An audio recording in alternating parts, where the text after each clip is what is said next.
dari kitab Bulughul Maram.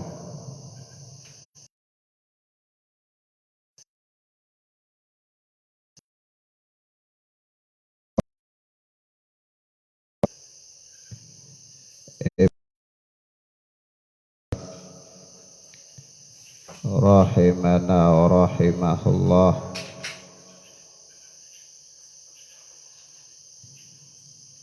Wa an Abi Hurairah radhiyallahu anhu qila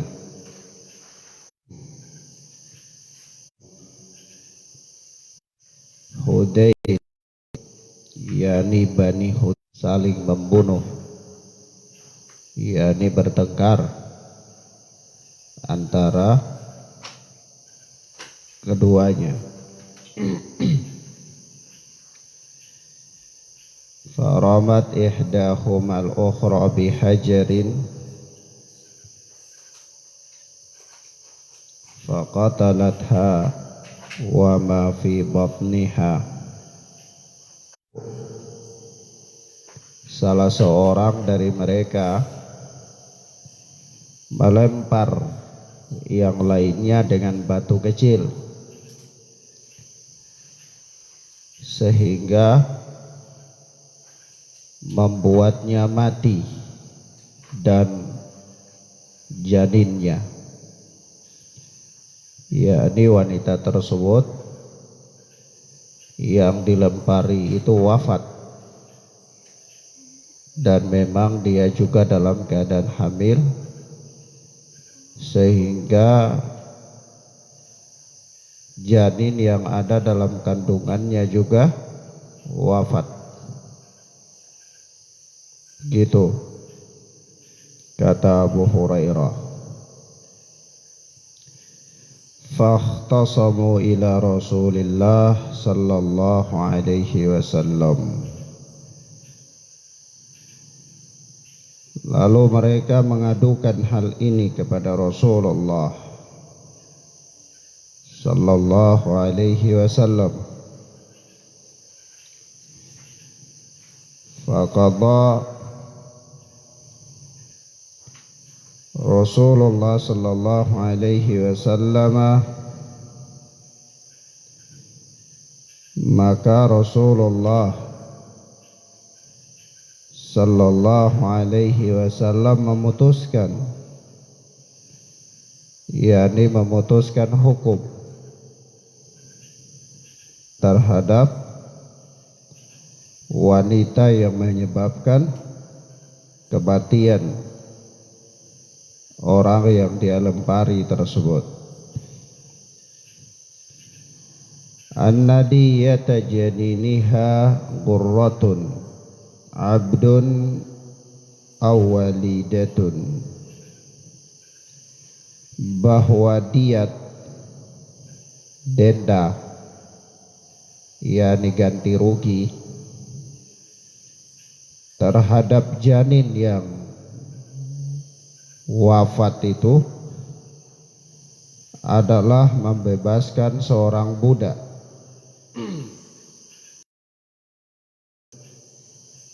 laki-laki maupun perempuan.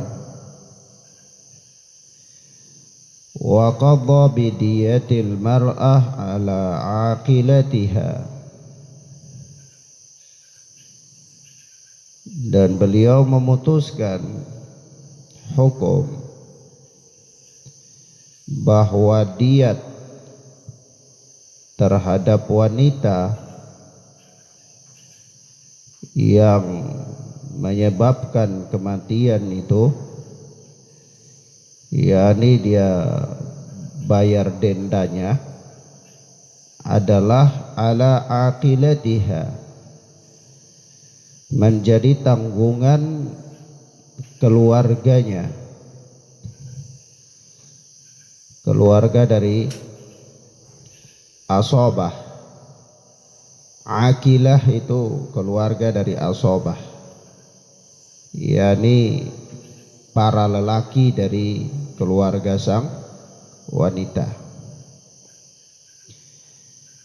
wa warrathaha waladaha wa man ma'ahum. Dan Nabi sallallahu alaihi wasallam mewariskannya, yakni menetapkan bahwa pembayaran diat itu, harganya itu adalah menjadi warisan kepada anak dari sang mayit dan para keluarganya, ini orang-orang yang bersama mereka. Taib. Faqala Hamlu bin Nabighah al-Hudli, maka Hamal bin Nabighah al-Hudli dia berkata, dia dari kabilah Hudail, satu kabilah dengan dua orang wanita ini, mereka satu kabilah. Dia berkata, ya Rasulullah, wahai Rasulullah sallallahu alaihi wasallam, kaifa naghrumu man la syariba wala akala wala nataqa wala istahalla. Wahai Rasulullah, bagaimana bisa bayar denda, bayar diat terhadap orang yang belum bisa minum, makan, berbicara, dan bersuara. Istahalla itu pekikan suara tangisan bayi. Nah, bagaimana bisa? Ya, ini dia mengatakan, ya kalau bayi yang wafat di dalam kandungan ibunya itu kan belum bisa berbicara, belum bisa berteriak, menangis, belum bisa makan dan minum. Kenapa dibayar dendanya? Kenapa ada diat atasnya? Famithlu dzalika yutal, maka yang seperti itu dibebaskan, tidak ada diatnya. Gitu kata Hamal bin Nabighah al-Hudli. Faqala Rasulullah sallallahu alaihi wasallam, maka Rasulullah sallallahu alaihi wasallam bersabda, innama hadza min ikhwanil kuhan min ajli saj'ihi alladhi saj'a. Sesungguhnya orang ini termasuk di antara saudara-saudaranya para dukun, saudara-saudaranya para peramal. Rasulullah mengingkari ucapan Hamal bin Nabighah al-Hudli.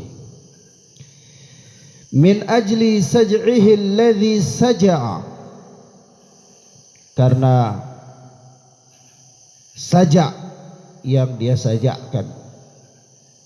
Sajak itu seseorang, dia di dalam ilmu balaghah, bahasa Arab, ilmu grammar, tata bahasa Arab, itu sajak itu adalah ungkapan-ungkapan yang tersusun rapi, baik berdasarkan kata atau huruf dan kalimat. Ini prosa. Nah, jadi Rasulullah ingkari sajaknya Hamal bin Nabighah al-Hudli. Kata Al-Hafidh muttafaqun alaih. Hadis ini dikeluarkan oleh Imam Bukhari dan Muslim dalam sahih keduanya. Ya ikhwan, a'azzani Allah wa iyyakum. Di dalam hadis Abu Hurairah ini, Abu Hurairah menggambarkan kepada kita tentang suatu peristiwa yang terjadi di zaman Rasulullah, yaitu dua orang wanita berkelahi. Dua orang wanita yang berasal dari Bani Hudzail. Dua orang wanita ini sebenarnya suami mereka satu. Suami mereka itu ya ini Hamal bin Nabighah al-Hudli. Lalu mereka berdua bertengkar. Yang satu melempar yang lain dengan batu kecil saja, yakni tidak bermaksud untuk membunuhnya.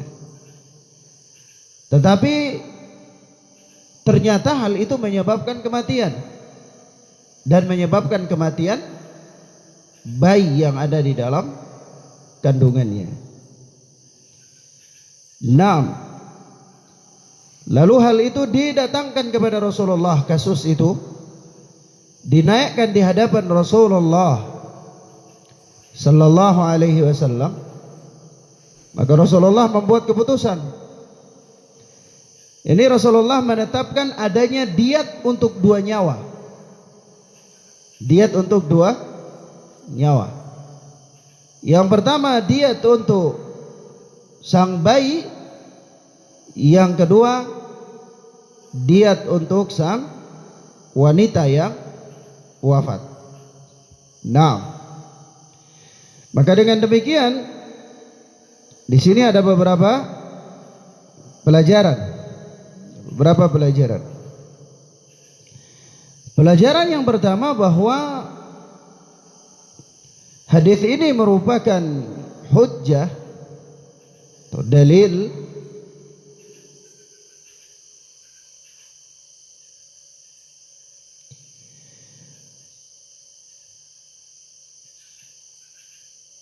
pada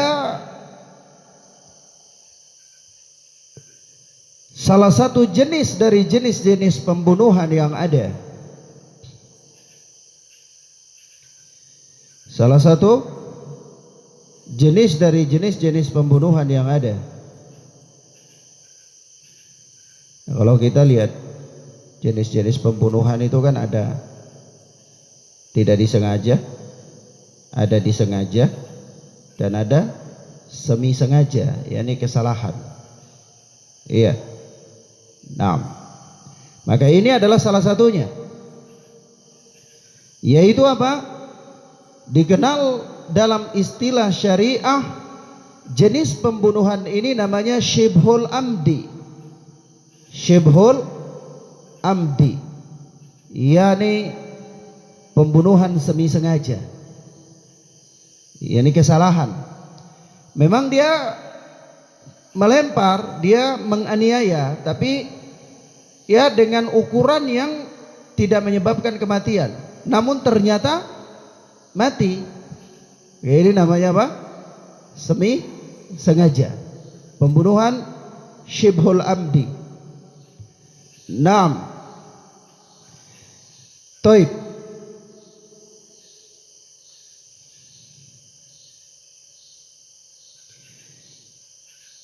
Singkatnya pengertian pembunuhan syibhul amdi itu adalah tindak kejahatan pembunuhan yang dilakukan oleh seseorang dengan benda yang tidak mematikan.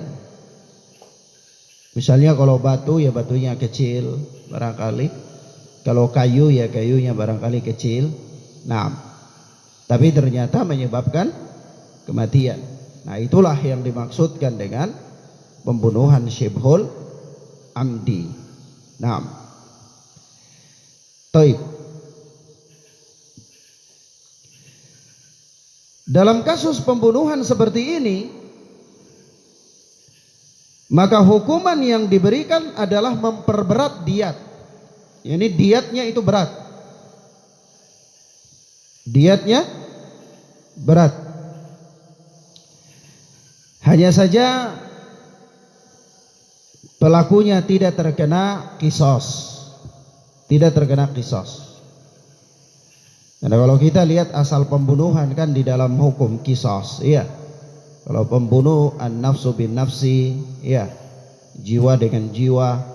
Tapi ternyata ini pembunuhan juga, orang juga wafat, meninggal, tapi pelakunya tidak diqisas, tidak dibunuh. Hanya dia membayar diat dengan diat yang berat. Kenapa? Ya karena jenis pembunuhannya ini adalah jenis pembunuhan syibhul amdi. Naam. Taib. Pelajaran yang kedua, bahwa diat pembunuhan syibhul amdi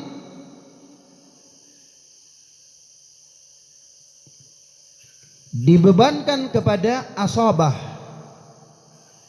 dari sang pelaku, asabah dari para pembunuh, asabah dari sang pembunuh.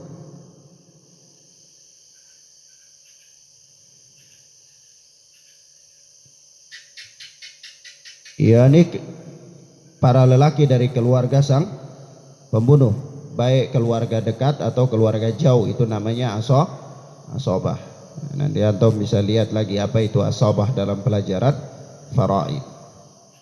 Naam.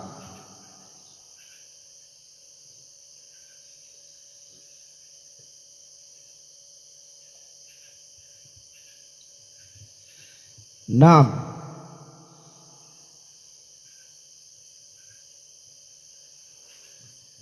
Yang ketiga, sesungguhnya diat janin yang meninggal karena tingkat kejahatan, tindakan kejahatan adalah memerdekakan budak. Memerdekakan budak. 6.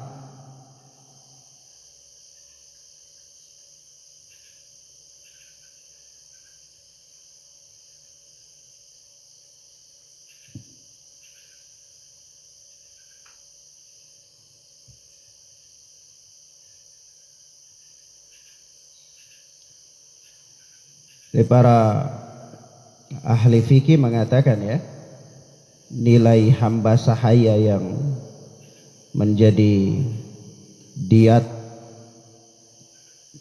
dari sang bayi itu 5 ekor unta. 5 ekor unta nilainya. Iya. Naam. Taib. Mafhum ya ikhwan? Maka di sini terkait dengan terbunuhnya sang bayi ini ada beberapa gambaran. Ada beberapa gambaran. Ini gambaran yang pertama,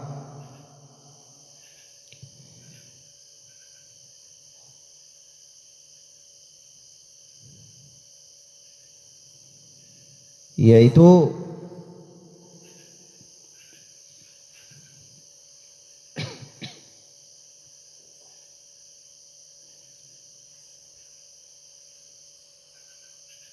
jika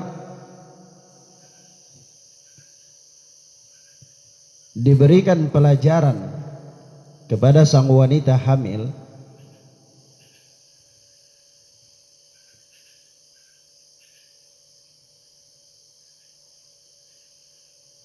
Taib, afan. Di sini Anda berikan catatan dulu.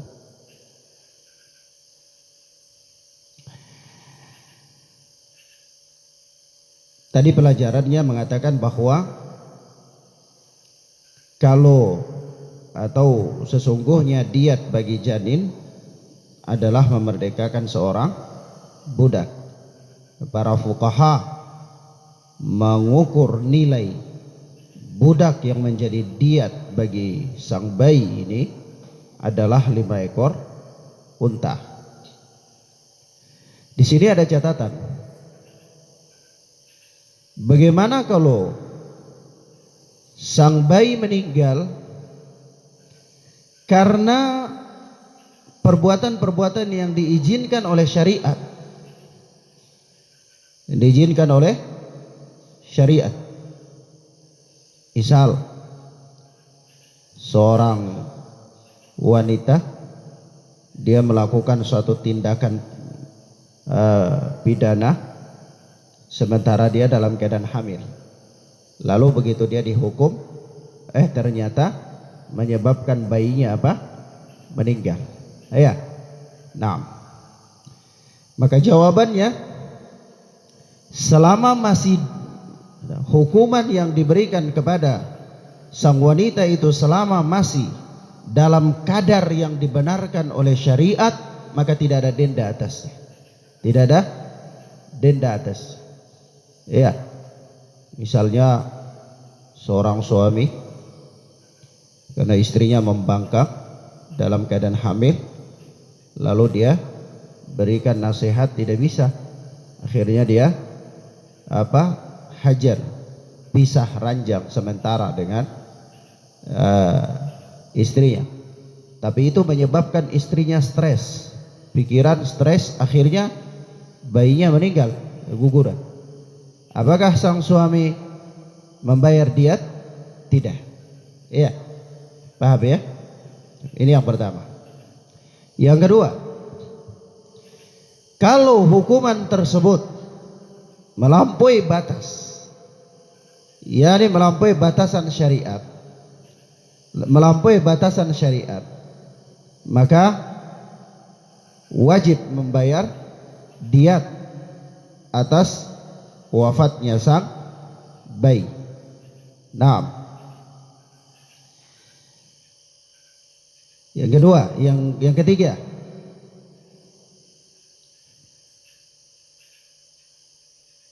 jika seseorang, catatan yang ketiga ya, jika seseorang menakut-nakuti seorang wanita yang hamil sampai menyebabkan dia keguguran, yakni bayinya mati, maka wajib atasnya diat.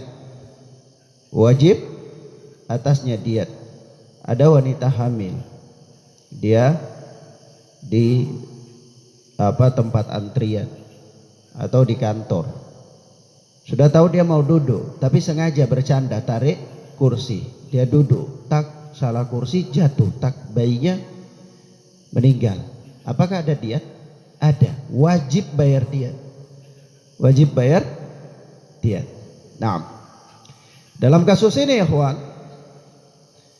pernah terjadi ya di zaman Umar bin Khattab radhiyallahu ta'ala anhu. Suatu ketika Umar bin Khattab radhiyallahu ta'ala anhu pernah memanggil seorang wanita hamil untuk menghadap ke hadapannya. Begitu pesan Umar bin Khattab ini sampai kepada sang wanita tersebut,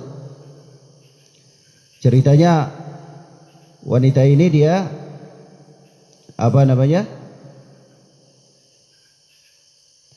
suaminya lagi pergi, kemudian datang berita kepada Umar bin Khattab bahwa ada orang yang masuk di rumahnya, ada lelaki yang masuk di rumah sang wanita tersebut.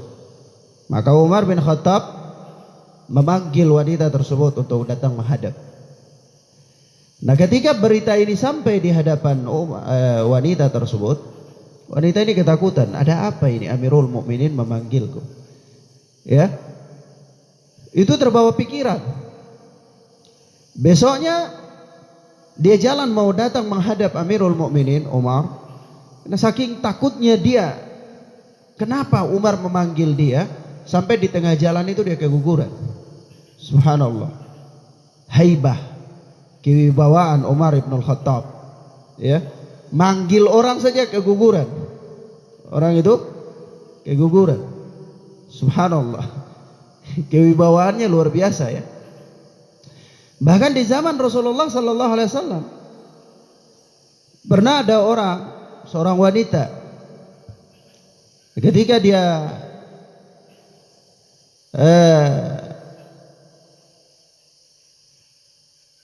melantunkan syair-syair, lalu masuklah Abu Bakar. Wanita ini tetap saja. Tapi begitu datang Umar bin Khattab, sang wanita ini ketika mendengar salamnya Umar bin Khattab, langsung dia sembunyikan rebananya, dia duduki dan dia lari, tinggalkan acara tersebut. Subhanallah. Tinggalkan syair yang dia lantunkan itu. Ya, begitulah kewibawaan Umar bin Khattab. Sampai-sampai syaitan pun takut terhadap Umar bin Khattab radhiyallahu taala. Nah, ketika wanita ini keguguran karena dipanggil oleh Umar bin Khattab, Umar pun mulai mengumpulkan dewan syuranya. Di antara dewan syuranya Umar bin Khattab itu ada Ali bin Abi Thalib, Abdurrahman bin Auf, ya, dan seterusnya di antara 10 sahabat yang dijamin masuk surga, yaitu ketika wafatnya Abu Bakar berarti tinggal mereka 9 orang. Ya. Nah, dengan Umar. Ya, Umar panggil mereka. Maka Umar tanyakan kepada mereka, apa kasus ini? Apa ada dietnya? Ada yang mengatakan, engkau tidak ada diet, wahai Amirul Mukminin, karena engkau adalah penguasa dan engkau memanggil, engkau bertindak sebagai penguasa, memanggil rakyatmu. Kalau dia keguguran, ya tidak ada diet atas itu. Maka hal ini ditanyakan kepada Ali bin Abi Thalib. Maka Ali bin Abi Thalib radhiyallahu taala anhu mengatakan, kalau mereka berkata demikian karena sesuai dengan keinginanmu, maka itu mereka tidak tulus dalam memberikan nasihat, kata Ali. Adapun yang saya pahami, yang saya ketahui, bahwa engkau wajib membayar diat. Engkau wajib membayar diat. Kenapa? Karena engkau penyebab kegugurannya wanita tersebut. Engkau menakut-nakutinya. Ya, engkau memanggilnya dan dia takut, dia keguguran. Engkau wajib membayar diat.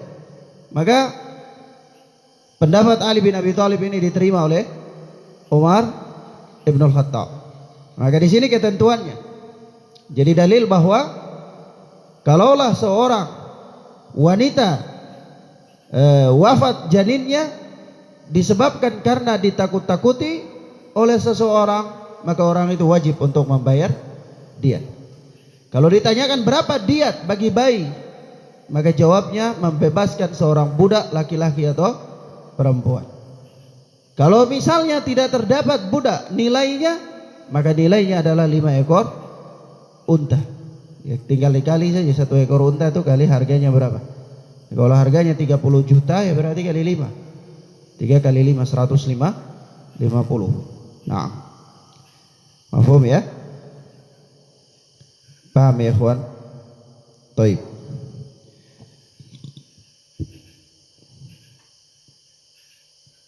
Kemudian faedah yang berikutnya, yakni Rasulullah sallallahu alaihi wasallam mengingkari sajaknya prosa ya. Sajak itu ya bisa diterjemahkan dalam bahasa Indonesia juga sajak. Ya. Sajak atau sajak itu beda sama puisi, beda ya. Ya, mirip syair tapi bukan syair. Biasanya para dukun selalu menggunakan kalimat-kalimat seperti itu, kelihatan indah bagus supaya maksudnya menghipnotis orang-orang yang mendengar ucapan-ucapan mereka. Ya. Naam. Maka Rasulullah sallallahu alaihi wasallam mengingkari sajaknya Hamal bin Nabih. Naam. Al-Hudli. Para ulama mengatakan pengingkaran Rasulullah ini makruh hukumnya terhadap syairnya tersebut, terhadap sajaknya tersebut. Nah,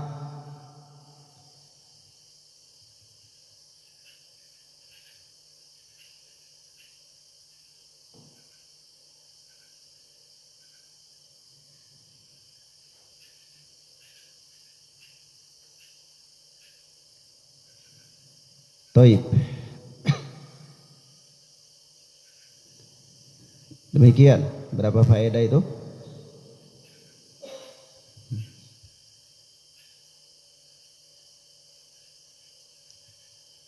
Empat.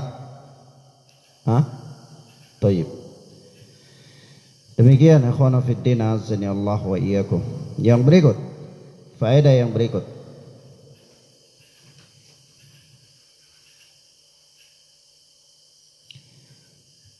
Diat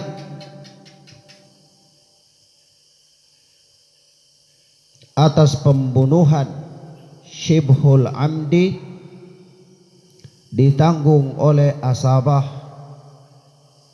dari pelaku kejahatan, ditanggung oleh asabah dari sang pelaku kejahatan tersebut. Yang keenam,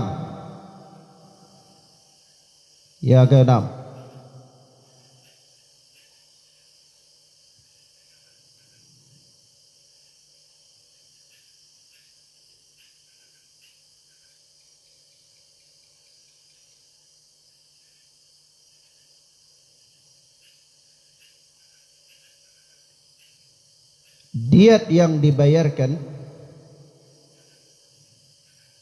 adalah menjadi harta waris bagi sang mayit. Menjadi harta waris bagi sang mayit. Naam. Gambarannya begini. Kalau sang bayi ini dia wafat dalam rahim, maka dia dibayarkan diat. Lalu diat ini menjadi apa? Menjadi harta waris sang bayi tersebut, seolah-olah bayi ini dalam keadaan hidup. Dalam keadaan hidup sehingga dia punya harta lalu dia meninggal. Maka ini menjadi harta waris baginya. Diberikan kepada siapa? Diberikan kepada ahli warisnya. Ya. Begitu pula sang wanita. Sang wanita yang terbunuh ini, diat yang dibayarkan atas terbunuhnya dia itu menjadi harta warisnya, menjadi harta warisnya, dan menjadi apa? Bagian warisan yang dibagikan kepada para orang-orang yang mewarisinya. Nah, ya, sehingga hal ini kembali kepada pembagian waris, ya. Siapa-siapa yang ada, siapa-siapa yang berhak, dan seterusnya. Nah, wallahu a'lam bissawab. Demikian ikhwana fiddin azani Allahu wa iyyakum. Ini yang bisa kita sampaikan pada kesempatan yang mubarakah ini. Mudah-mudahan bermanfaat insyaallah taala. Kita lanjutkan pada pertemuan berikutnya biidznillah.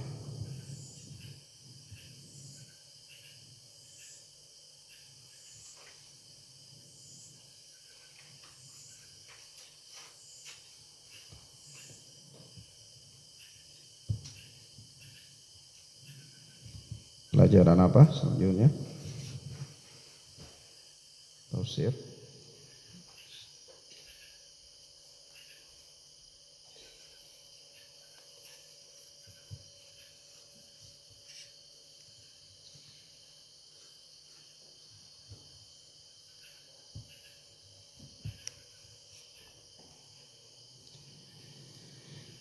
Surat Ali Imran ayat yang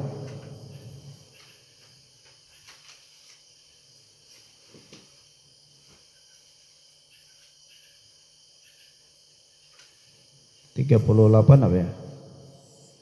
38. Baik.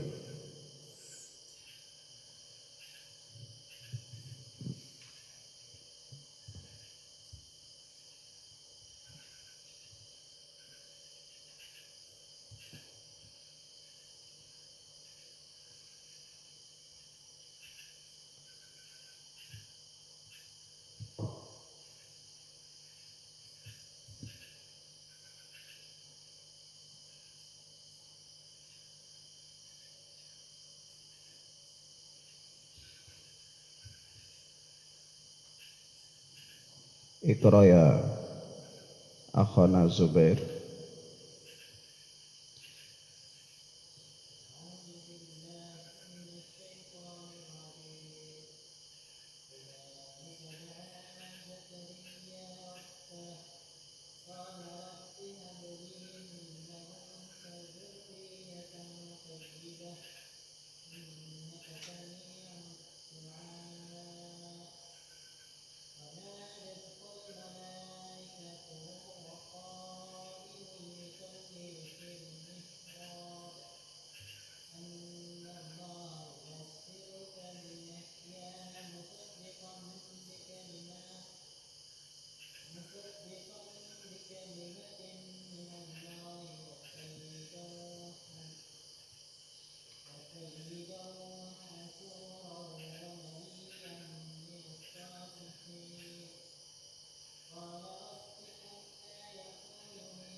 Tayyib, barakallahu fiik.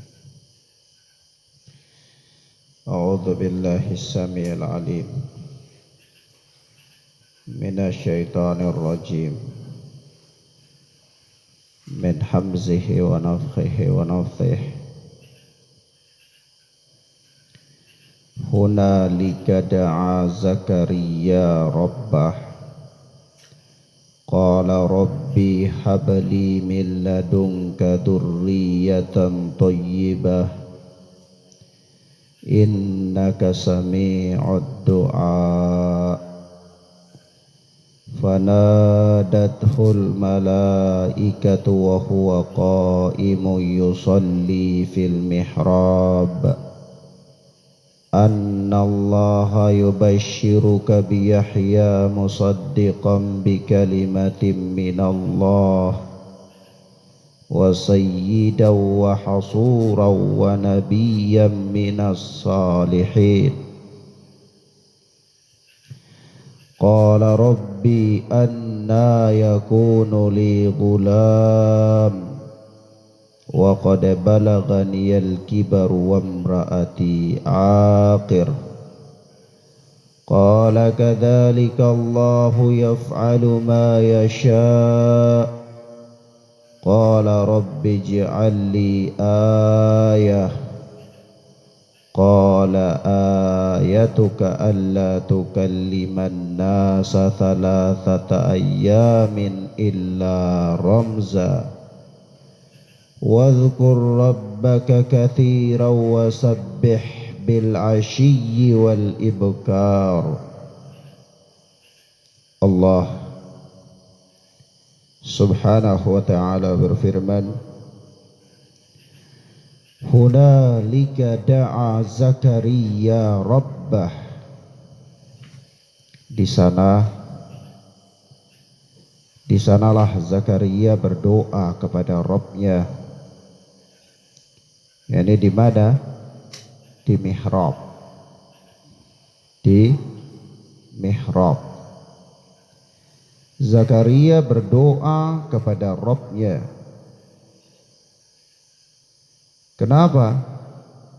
Ini ketika Nabi Allah Zakaria alaihi salatu wassalam menyaksikan anugerah keajaiban-keajaiban yang Allah berikan ketika dia mengasuh Maryam, lalu dia berdoa kepada Allah, yaitu apa?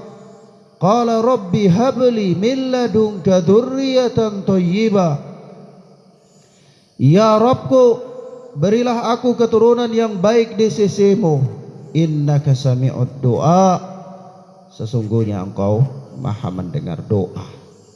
Jadi Nabi Allah Zakaria ini kan sudah tua ya, belum punya anak. Jadi begitu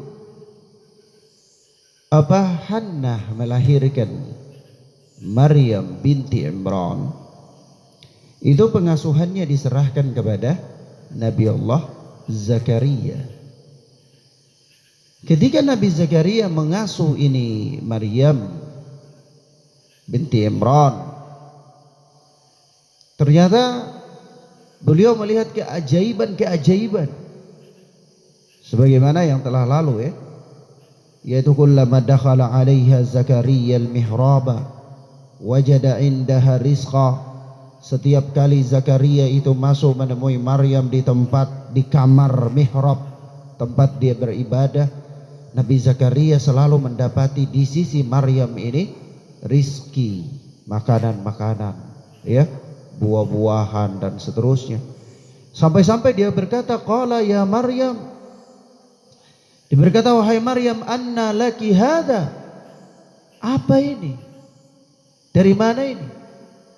Maka apa kata Maryam? Qalat huwa min indillah. Ini datang dari sisi Allah. Innallaha yarzuqu man yasha.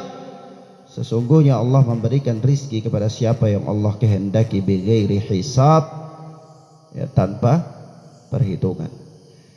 Nah ini keajaiban demi keajaiban, ya, yang disaksikan, anugerah, kemuliaan yang disaksikan oleh Nabi Allah Zakaria ketika mengasuh Maryam, mendorong Nabi Allah Zakaria untuk berdoa kepada Allah punya anak. Semakin gigih lagi dalam berdoa. Karena kita tahu ya, sampai usia tua ini Nabi Allah Zakaria belum punya anak. Nah dia berdoa.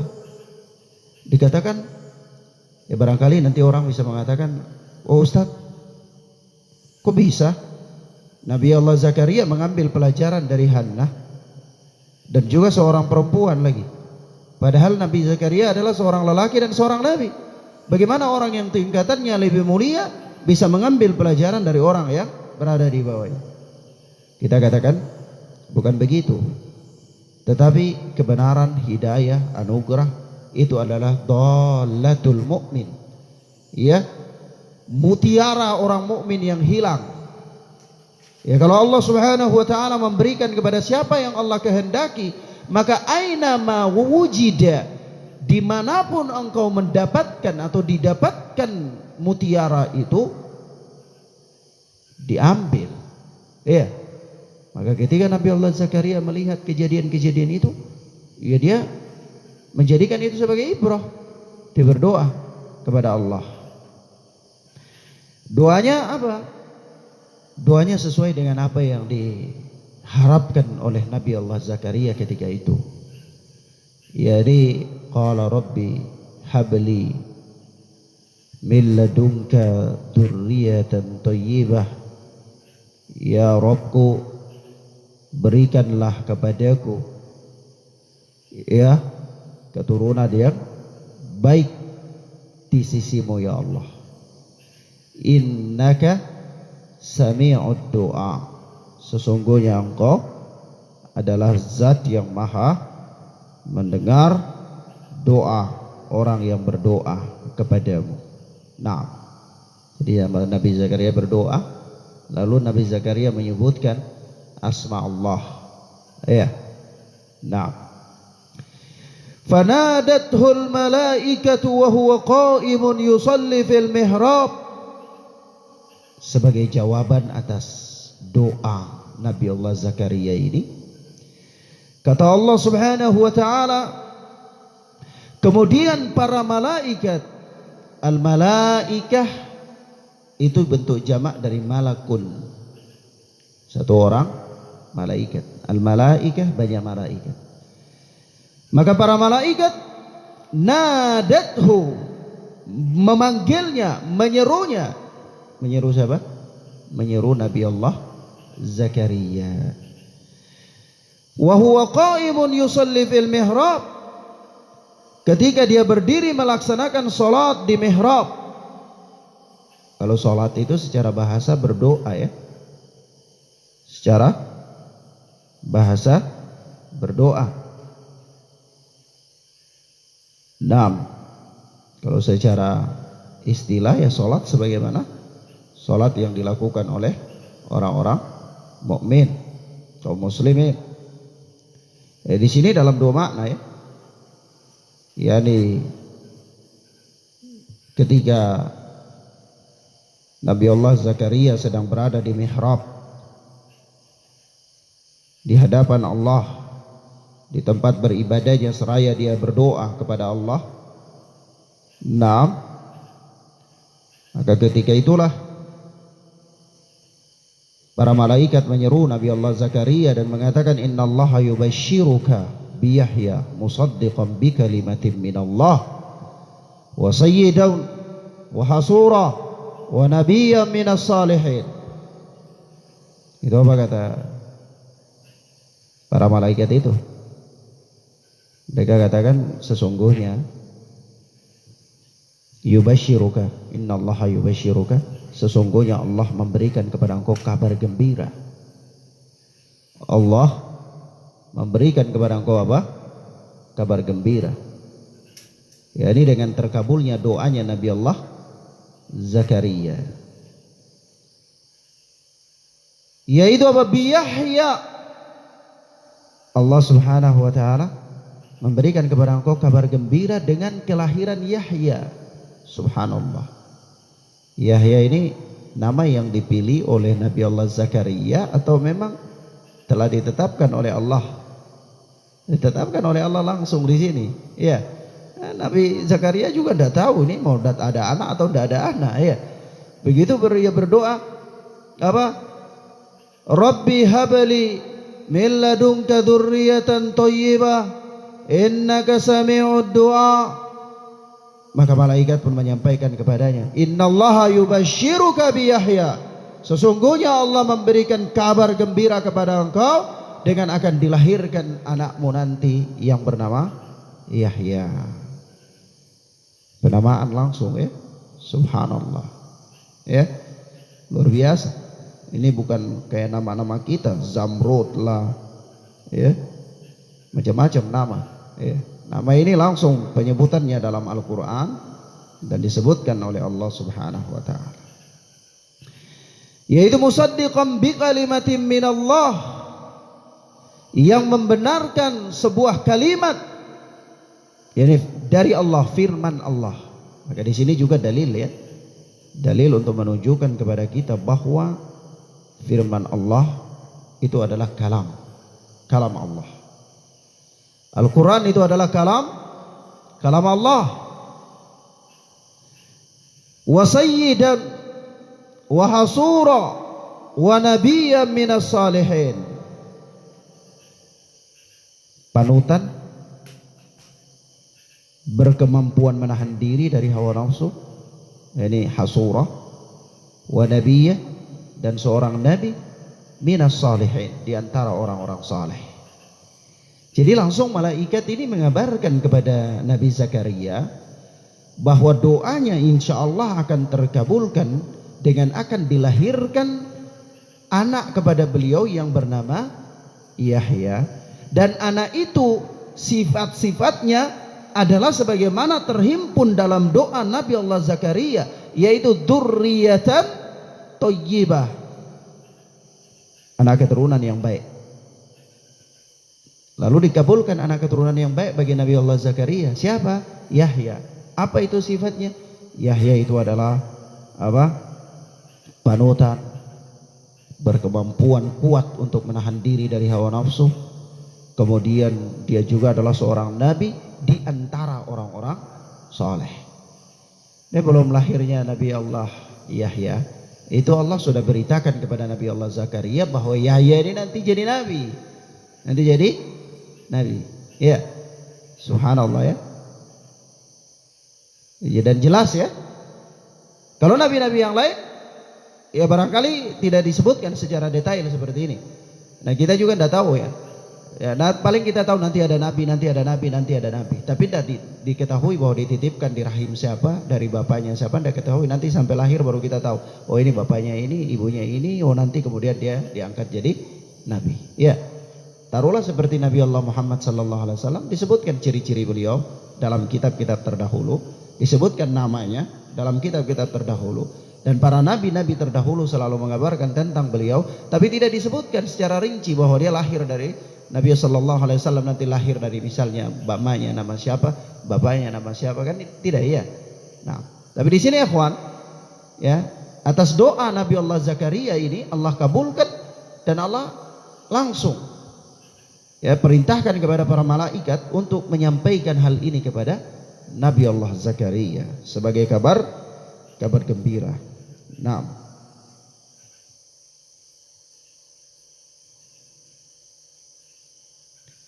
musaddiqan di sini maksudnya apa? Membenarkan. Membenarkan ini membenarkan apa?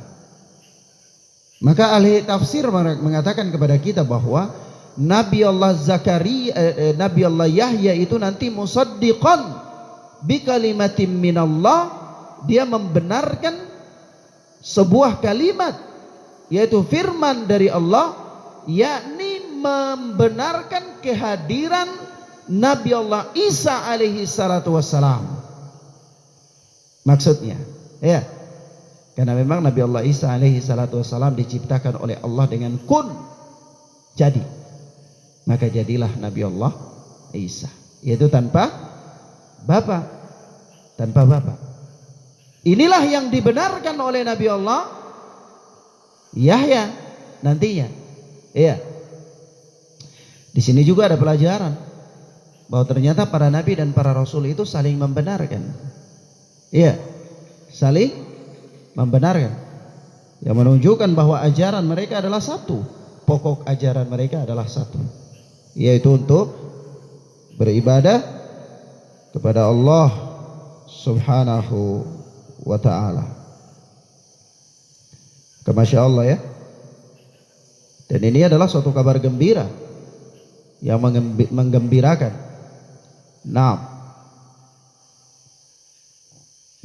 tentu ya, Nabi Zakaria dalam penantian yang begitu lama, sampai dia terpaksa harus mengasuh Maryam. Bukan terpaksa ya, artinya sampai dia mengasuh Maryam, karena memang tidak punya anak juga. Begitu dia mengasuh Maryam, semakin keinginan punya anak itu semakin kuat, dan dia berdoa, dan Allah Subhanahu wa ta'ala mengabulkan doanya. Tentu kabar gembira. Dan anak yang dilahirkan olehnya adalah anak laki-laki. Anak laki-laki. Bernama Yahya. Memiliki kedudukan martabat yang tinggi, derajat, sebagai suatu anugerah dari Allah Subhanahu wa ta'ala. Dan Allah jadikan Yahya ini sebagai nabi. Nah, lalu apa yang terjadi? Nabi Zakaria ketika mendapatkan kabar gembira itu bingung ya. Biasa, wajar, manusia galau, dalam keadaan bahagia, tapi apa iya begitu ya. Maka dia berkata, qala rabbi anna yakunu li ghulamun wa qad balaghani al-kibar wa imraati akhir. Nabi Zakaria kemudian menyampaikan suatu hal yang mustahil ada pada dirinya.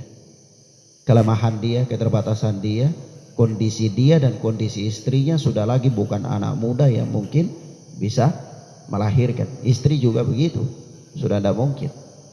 Maka apa yang terjadi? Nabi Zakaria berkata, ya Rabb, ya Allah, ya Tuhanku, anna yakunu li gulamun, bagaimana aku bisa mendapatkan anak? Bagaimana? aku bisa mendapatkan anak. Ya, ini ketika Allah perintahkan para malaikat menyampaikan kabar gembira kepada Nabi Allah Zakaria tentang akan dilahirkan kepada beliau anak Yahya, itu beliau bergembira kegirangan dan kaget, tapi merasa masih mustahil karena sudah tua kan, merasa aduh ini bagaimana, apa iya begitu. Lalu dia berdoa lagi, Rabbi anna yakunu li gulam wa qad balagani al-kibar wa imraati akhir. Ya Rabbku, bagaimana bisa aku mendapatkan anak sedang aku sudah sangat tua renta, sudah tua. Wa qad balagani al-kibar, aku sudah tua. Wa imraati akhir, dan istriku juga mandul. Iya. Artinya Nabi Zakaria mengatakan hal ini berdasarkan realita ya, kenyataan dari apa yang dialami oleh Nabi Allah Zakaria sepanjang tahun bersama istrinya. Istrinya tidak punya anak, maka dia katakan akhir, ya, mandul, dan dia juga sudah tua, gitu. Maka masya Allah, qala, Allah berfirman, kadzalika Allahu yaf'alu ma yasha. Kalimatnya luar biasa sekali, dan kalimat ini bantahan kepada orang-orang yang terkadang mereka memaksakan pikiran mereka untuk memikirkan apa-apa yang tidak diberitakan oleh Allah kepada mereka detailnya. Lalu mereka mengingkari karena ketidakmampuan mereka untuk memikirkannya. Yaitu Allah mengatakan, kadzalika Allah, demikianlah Allah, yaitu yaf'alu ma yasha, Allah melakukan apa yang Allah kehendaki. Allah melakukan apa yang Allah kehendaki. Dan masya Allah ya, Allah tidak ditanya terhadap apa yang Allah perbuat. Allah tidak ditanya terhadap apa yang Allah perbuat, tapi kitalah yang akan ditanya terhadap apa yang kita perbuat. Dan Allah menghendaki, Allah berbuat, Allah melakukan apa yang Allah kehendaki. Maka kadang-kadang para ahlul bid'ah itu mereka mengatakan, bagaimana bisa Allah melakukan yang demikian dan demikian. Kalau Allah melakukan demikian, maka Allah sama nantinya dengan makhluk. Dan kalau sama dengan makhluk, berarti kalau Allah demikian, nanti bagaimana keadaannya? Taruhlah para mubtadi ini di dalam persoalan nama-nama dan sifat-sifat Allah Subhanahu wa taala. Ketika mereka mengatakan kalau Allah turun ke langit bumi pada sepertiga malam yang terakhir, maka kira-kira sepertiga malam yang terakhir itu menurut waktu mana? Apakah menurut waktu Sumatera di tempat tinggalnya Abdul Somad, atau di Jawa Timur di tempat tinggalnya Idrus Ramli? Bagaimana? Sementara waktu manusia ini kan, waktu bumi ini kan peredarannya berbeda-beda, selisih jam, atau bahkan selisihnya bisa hari. Iya, kalau misalnya di Jerman atau di Amerika atau di Spanyol misalnya, bandingkan dengan di Wanasa, beda waktunya beberapa jam. Nah kalau misalnya Allah turun pada sepertiga malam yang terakhir, itu berarti masya Allah ya, luar biasa. Allah sibuk. Nanti turun di Tehoru dulu sepertiga, habis itu turun di Ambon lagi sepertiga, turun di Jakarta lagi sepertiga, turun di Amerika, turun. Akhirnya Allah tuh turun terus, tidak pernah naik. Kenapa? Karena waktu ini kan bergeser ya. Di sini sepertiga malam, sana lagi, di sana lagi, di sana lagi, begitu. Ini batil. Ini batil. Kenapa batil? Ya karena ini, kadzalika Allahu yaf'alu ma yasha. Demikianlah Allah, Allah perbuat apa yang Allah mau. Allah berbuat apa yang Allah mau. Dan Allah tidak ditanya. Allah Subhanahu wa taala tidak ditanya terhadap apa yang Allah perbuat. Lalu kita katakan, ini kaidah agung sebenarnya. Kaidah ini kaidah yang paling agung. dalam membantah mereka. Semua orang yang mengingkari takdir, yang mengingkari nama-nama dan sifat-sifat Allah, maka kita katakan kadzalikallahu yaf'alu ma yasha. Demikianlah Allah melakukan apa yang Allah kehendaki. Nanti kita tidak bisa berpikir, bagaimana bisa Allah menakdirkan kejahatan? Bagaimana bisa seorang pelacur itu apakah dia memang ditakdirkan oleh Allah menjadi pelacur? Kita katakan iya, itu takdir Allah. Mereka katakan bagaimana bisa? Itu berarti Allah zalim atasnya, ya. Dan seterusnya. Kenapa? Karena memang mereka telah menyamakan Allah itu dengan makhluk. Lah kalau makhluk turun, kalau makhluk berbuat yang demikian, makhluk tidak tahu hikmahnya, maka itu adalah sebuah kezaliman. Lalu terhadap orang-orang seperti ini, kita katakan kepada mereka bahwa simpel saja, ada berapa juta kaum muslimin di permukaan bumi ini untuk saat ini. Katakanlah kita ada sekitar berapa ya, 500 juta mungkin ya, atau 300 juta. Di Indonesia saja sudah penduduknya sudah 200 juta sekian ya. Iya, 200 juta sekian itu kalau 60% kan sudah saking banyak ya. Nah kalau di tempat-tempat lain katakanlah ada 500 juta kaum muslimin. Lalu antum bayangkan, kalau menurut logika manusia, ketika 500 juta kaum muslimin ini mereka berdoa, mengangkat tangan dan berdoa kepada Allah, yang doa mereka beraneka ragam. Kalau menurut cara pikir tadi, kira-kira Allah sibuk tidak mengabulkan doa mereka? Sibuk, ya, sibuk ya. Pasti Allah sibuk. Lo mau kabulkan doa orang di Amerika, mau kabulkan doa orang di Jerman, mau kabulkan, Allah sibuk. Subhanallah, waliyadzubillah.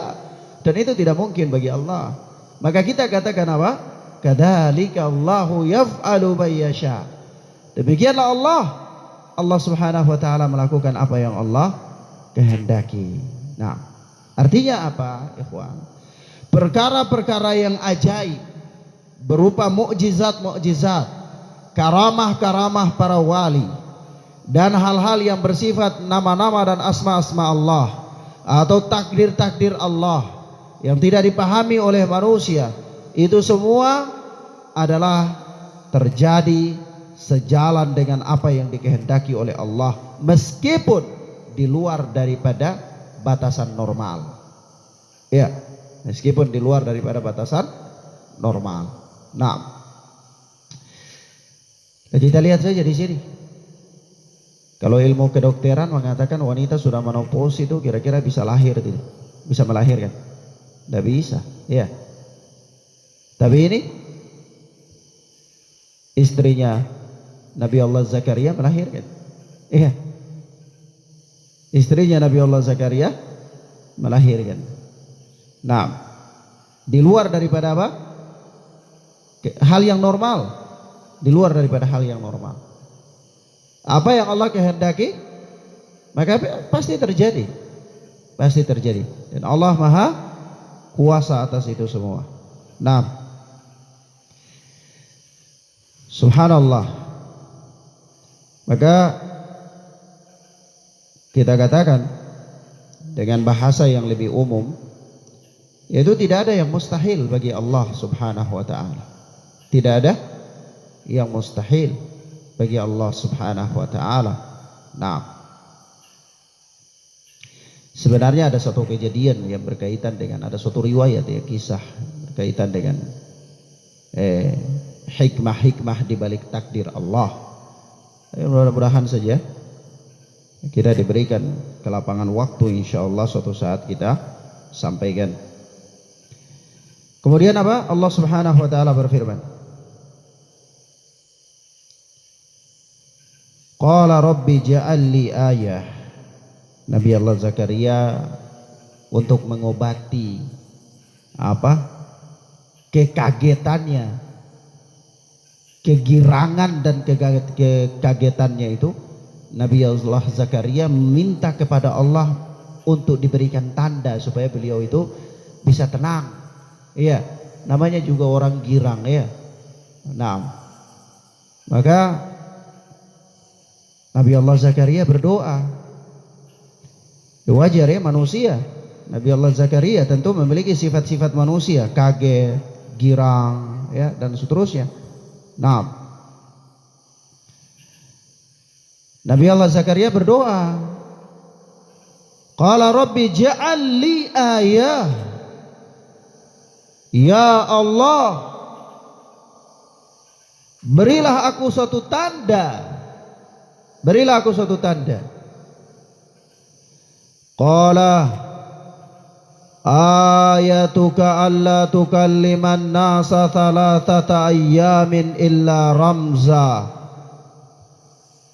Allah berfirman, tanda bagimu adalah bahwa engkau tidak berbicara dengan manusia selama 3 hari kecuali ramza, isyarat saja, rumus, kode-kode maksudnya. Ya, tandanya nanti engkau punya anak itu, nah engkau minta tanda ya. Nabi Allah Zakaria minta tanda, menambah keyakinannya, memberikan ketenangan hatinya. Maka Allah Subhanahu wa taala mengatakan, tandamu itu nanti engkau tidak berbicara dengan manusia selama 3 hari kecuali hanya dengan isyarat. Hanya dengan isyarat. Wadhkur rabbaka katsira wasabbih bil ashiyyi wal ibkar. Dan berzikirlah, yakni mengingat dan menyebutlah Allah sebanyak-banyaknya. Wasabbih, dan bertasbihlah kepada Allah bil ashiyyi wal ibkar, itu pada waktu pagi dan waktu petang. Ibkar yakni menjelang malam, waktu petang. Nah, subhanallah. Dan di sini juga ikhwan,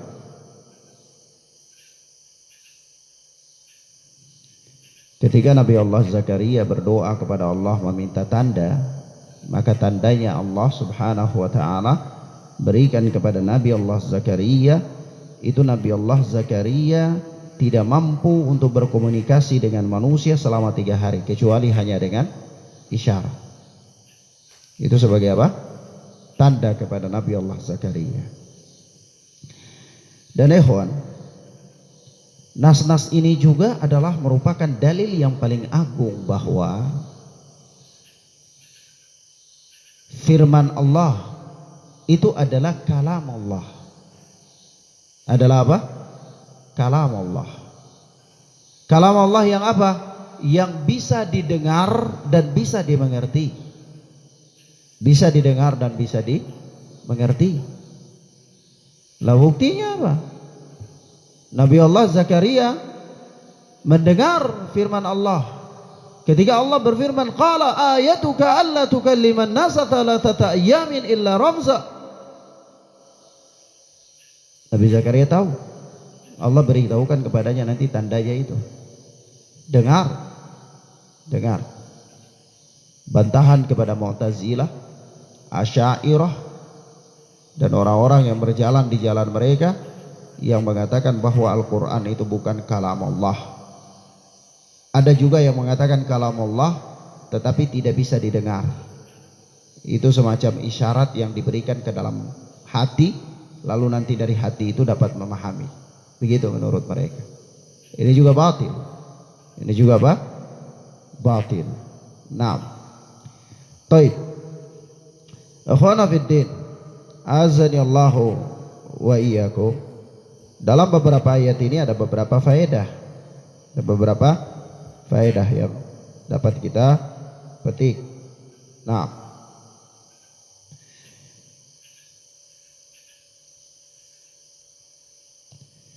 di antaranya faedah yang pertama,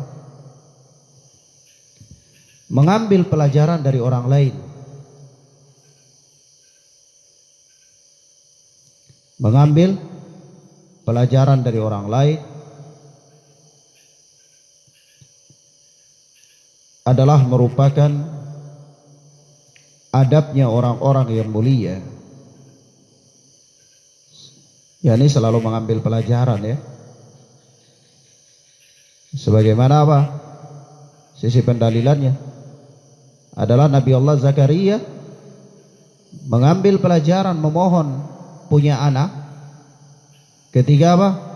Melihat kemuliaan anugerah yang Allah berikan kepada Maryam. Ya. Nah, jadi berarti Nabi Allah Zakaria mengambil pelajaran dari itu semua, bahwa luar biasanya, betapa istimewanya dan betapa bahagianya kalau punya anak, dan anak itu adalah anak yang baik, anak yang bertakwa, anak yang saleh, dan seterusnya. Yang kedua, anjuran untuk berdoa. Anjuran untuk berdoa. Terlebih-lebih ketika doa dilakukan dalam keadaan yang sepi dan dalam keadaan melakukan ketaatan kepada Allah seperti sholat dan yang semisalnya. Seorang dilakukan ketaatan, termasuk diantaranya orang yang sedang berada dalam majelis ilmu. Orang yang sedang berada dalam majelis ilmu, bahwa dia sedang berada dalam ketaatan kepada Allah, dia sedang berada dalam amalan yang paling mulia, yaitu mempelajari ilmu agama. Maka dia berdoa, berbanyak berdoa kepada Allah Subhanahu wa ta'ala. Karena yang demikian itu lebih menyebabkan terkabulnya doa, lebih menyebabkan terkabulnya doa.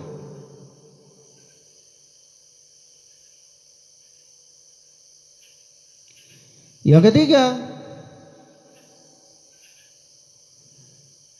pengakuan akan adanya godaan iblis kepada orang-orang yang beriman.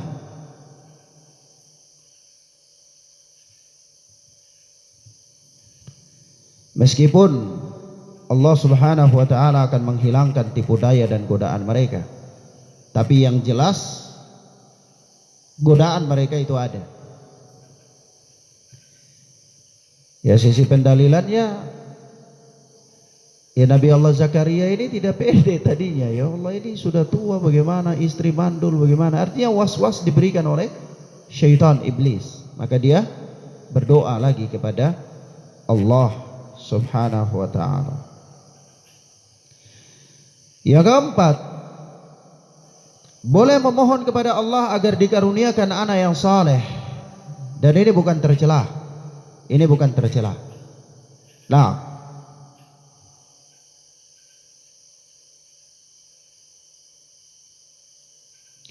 yang kelima, penetapan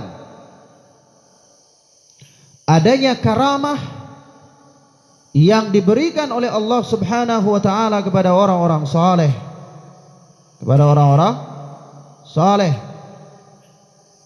dan dikabulkannya doa-doa mereka. Hannah, ibunya Maryam, ketika berdoa dikabulkan doanya. Nabi Allah Zakaria ketika berdoa dikabulkan doanya. Maka ini apa? Kemuliaan orang-orang saleh. Allah mengabulkan doa-doa mereka. Dan adanya karamah kepada orang-orang saleh, wali-wali Allah, sebagaimana karamah yang terjadi pada Maryam binti Imran. Kemudian yang keenam, keutamaan memperbanyak zikir. Keutamaan memperbanyak zikir, sebagaimana di akhir ayat, ya, sebagaimana di akhir ayat ketika Allah Subhanahu wa ta'ala telah menyebutkan dan menegaskan apa yang akan terjadi kepada Nabi Allah Zakaria. Allah Azza wa Jalla berfirman, wadhkur rabbaka katsira wasabbih bil ashiyyi wal ibkar. Dan apa? Ingatlah Allah, perbanyaklah berzikir kepada Rabbmu dan bertasbihlah kepadanya di waktu pagi dan waktu petang. Apalagi termasuk sholat ya, menjaga sholat di waktu sholat, di waktu pagi dan waktu petang, sholat subuh dan sholat asar. Nah, Masya Allah. Bahkan ada sebuah riwayat disebutkan oleh Syekh Abu Bakar Jabir Al-Jazairi dalam kitabnya Aisarut Tafasir. Beliau kitab tafsir ya, dengan judul Aisarut Tafasir. Beliau membawa riwayat yaitu man shallal bardaini dakhalal jannah. Barang siapa yang sholat, melaksanakan sholat, yakni 2 sholat dingin, yakni sholat subuh dan sholat asar, maka dia akan masuk surga. Nah,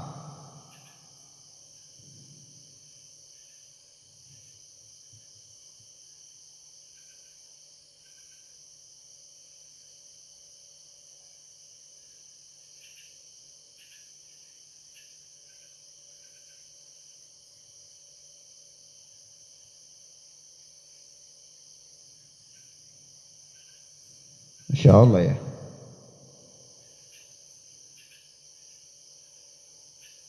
Bahkan ada riwayat, perhatikan, ada riwayat dari Ka'ab Al-Qurazi radhiyallahu anhu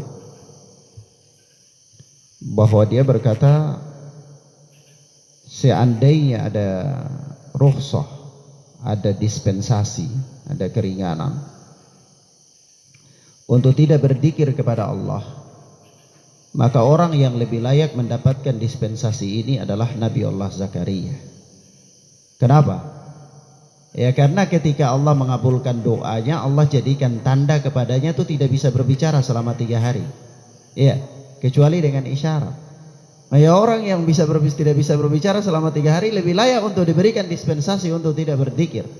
Tetapi bersamaan dengan itu, Allah masih memerintahkan Nabi Allah Zakaria untuk apa? Berzikir. Subhanallah, pendalilan yang bagus. Nah, mafhum ya?